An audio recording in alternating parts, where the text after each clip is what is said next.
After doing my first mock draft, I didn't really expect the reaction and all the views to come out of that. Like, that was actually pretty surprising. I didn't know the draft was such a hot button right now, and that's what people were starving. Us NFL fans were bored. College basketball's now over. Hockey's, about to start the playoffs, so we're kind of in limbo. And it's like, oh, what do we watch? Who should the Packers go draft? I am a Packers fan. So these are some guys I think, just in my own personal opinion, maybe that we should go get. And another thing too is the top prospects that would definitely help or benefit, like the C.J. Strouds, or the Quentin Johnstons, or the Michael Mayer. Like, those guys aren't going to be there. Okay, like, let's be honest, the top prospects are going to be gone.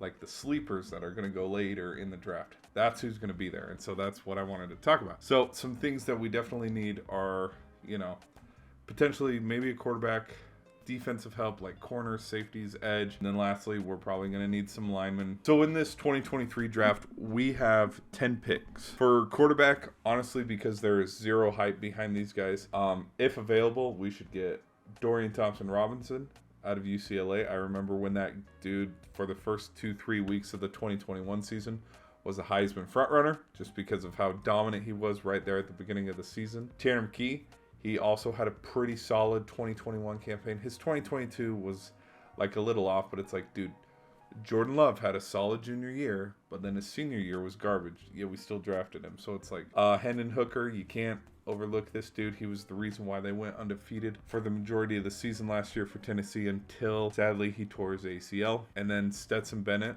because everybody thinks that Stetson Bennett isn't an NFL caliber kind of quarterback. Dude's going to be available for the Packers. Just go get him. And then if not Stetson, go get the 7th, 8th, 9th year senior out of Penn State. Go get Sean Clifford. So those are the quarterbacks where I'm like, you know what? Go get them, because, who knows? I personally think Zach Wilson is going to be involved in the Aaron Rodgers trade. So it's like Zach Wilson, Jordan Love, or one of these new guys. The college football that I watched this season, I wasn't really looking at the linemen going, oh gosh, look at that center go, or look at that guard. But just because of how, level of competition is in the SEC and the Big Ten when it comes to the big uglies up front, definitely we got to go get one of those 6'9", 6'10", 340-pound guys. For the wide receivers, from some of the games that I watched from Oklahoma this year, even though it was a down year, Marvin Mims.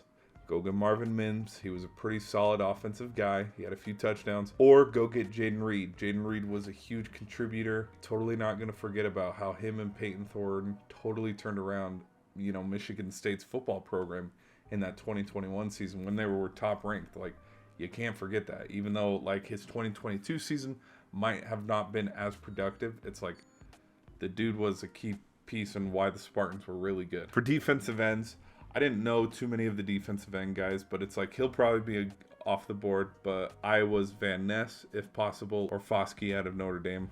Some big programs that are well-versed in defense, like the Big Ten and Notre Dame. So it's like, go get one of those guys. For tight ends, after we let go of Robert Tonyan and he went to the Bears, honestly, Mayer's going to be gone. Kincaid, if he's available, I know I joked about it, go get him. But if not, go get Cameron Latu out of Alabama. Seriously, the dude was pretty solid for the Tide. And if not Latu, go get Schumacher from Michigan. For my corners, I'm going to say, go get Ringo out of Georgia. Two-time national champ, could definitely help on that defense. Ringo and everybody, every part, like, I would grab as many players as you could from that Georgia defense, because every single piece of that Georgia defense, man, are they NFL ready. I was going to put Jordan Battle, but I'm going to replace him with Clark Phillips out of Utah. The Arizona State game that I went to against the Utes this year, I think he didn't have a pick six, but he had a big return, if I'm not mistaken. But dude was solid. Like, the Utes absolutely shut down the Sun Devils. Yes, they were the Sun Devils, but like, that defense was really impressive. There was another guy. Oh, he was the big old defensive end, but I think he was only a sophomore. But yeah, him and Phillips, they had a pretty good game. But yeah, those are just some players that I think if the Packers were in the position to go draft some dudes to try to help make the team a lot better, definitely go get them. I don't know if this team is a playoff team. It's way too early to know that. I think Aaron Rodgers is probably going to get traded on draft day, because there's a lot of hold up and drama on that. But yeah. So, anyways, that's why I think the Packers should draft. I'll see you in the next video. Peace.